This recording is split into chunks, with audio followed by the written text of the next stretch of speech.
Komisi Pemberantasan Korupsi atau KPK memeriksa pramugari PT RGD Airlines Tamara Anggraini sebagai saksi kasus dugaan korupsi yang melibatkan Gubernur Papua Lukas NMB. Tamara dicecar soal jet pribadi yang digunakan Lukas NMB.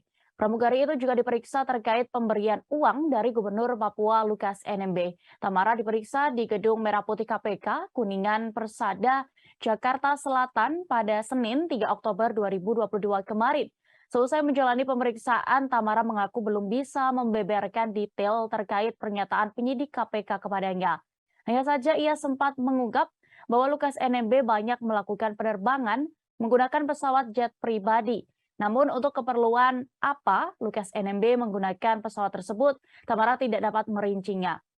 Pramugari itu juga mengungkap bahwa pesawat jet pribadi yang digunakan oleh Lukas NMB merupakan milik seorang warga negara Singapura.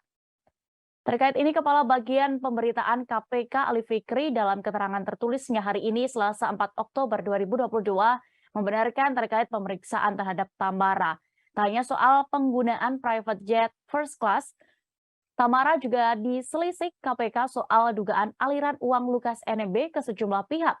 Tim penyidik lembaga anti rasuah itu sebelumnya juga sudah mendalami penyewaan private jet yang digunakan Lukas dan keluarganya. Materi itu didalami lewat pemeriksaan terhadap Direktur Asia Cargo Airline Revidian Permatasari pada Selasa 27 September 2022 lalu.